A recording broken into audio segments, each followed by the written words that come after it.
And even more than that, Bob, what happens as the value of the dollar declines? So you can have the $200,000, but what will it buy, say, 10 years from now? But what are your thoughts? Well, it's a double-barrel problem. Number one, if the bank goes under, you're insured, but you don't know whether that insurance is going to be there. The government says it will, but I'm skeptical of that. And second of all, the value of the dollar is dropping. And then at the same time, we have this horrendous inflation that's on the way. That's why all the markets are doing what they're doing to offset the effects of that. And they will be doing it for some time to come. And so your best alternative is to move your money into gold and silver-related assets. And then they'll hold their value during that period of time when we have hyperinflation and then fall into a deflationary depression. And that's a safe place to be. I wouldn't keep much money in the bank. I certainly don't.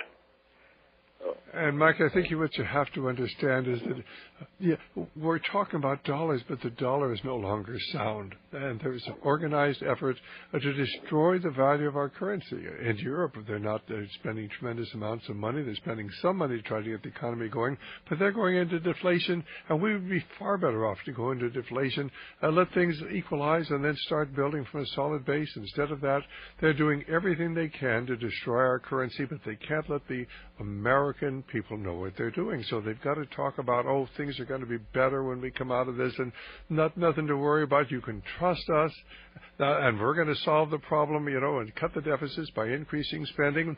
Trust us. We're going to socialize medicine and cut spending and save money.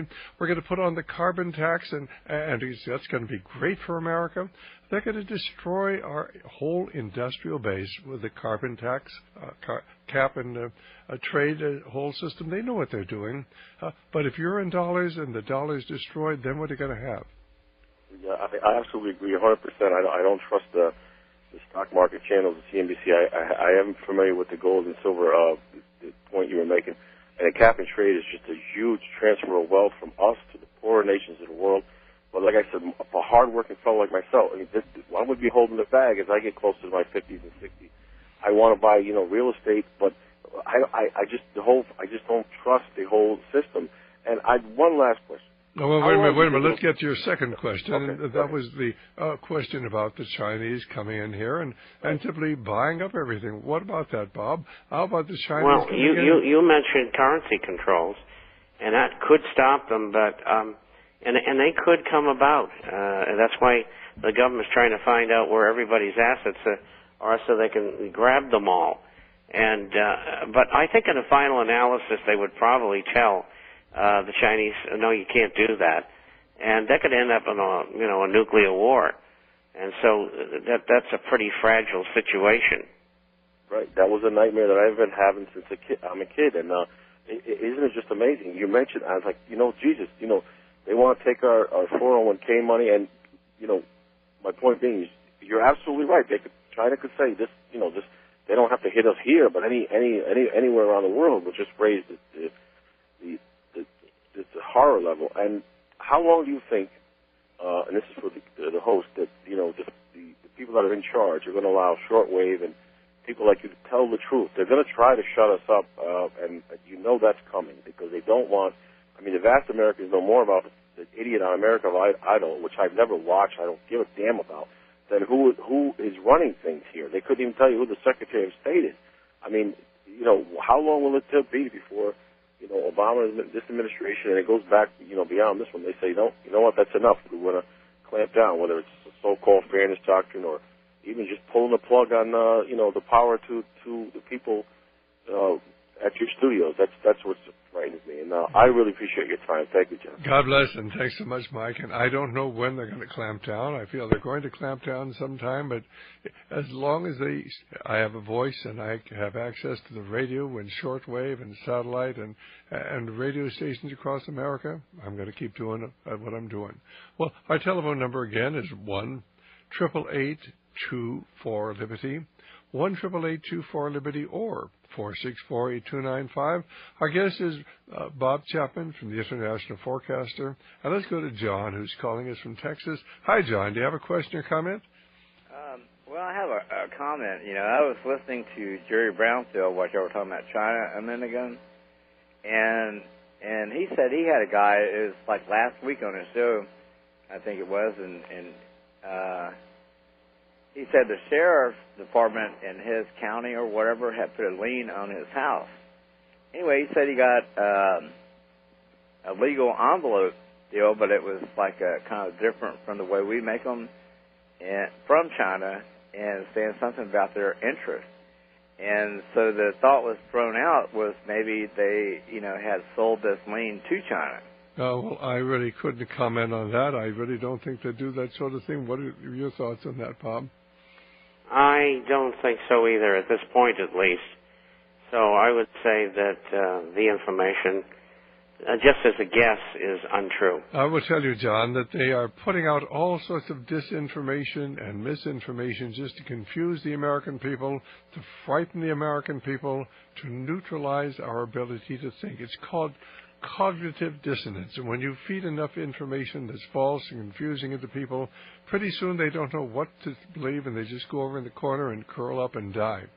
They're playing games with our minds, so don't believe everything you hear on the radio, even on good radio programs, okay?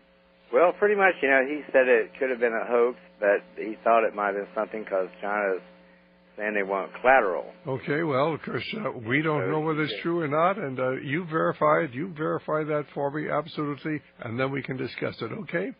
Well, anyway, that's something that he has said. All right, fine. And so thanks very much for calling, John. And so basically, Bob, one of the things that really, of course, is fascinating as this whole story unfolds certainly would be, of course, what is happening as far as the not only the stock market, but the gold and silver market. And gold and silver seem to be running up now. Do you think this is a temporary thing, or do you think they're going to break loose and gold is going to go through the ceiling, as it really should, as the only stable backing for monetary systems?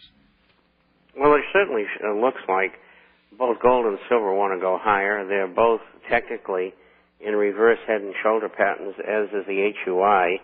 The HUI is an index of stocks that in the producer category that are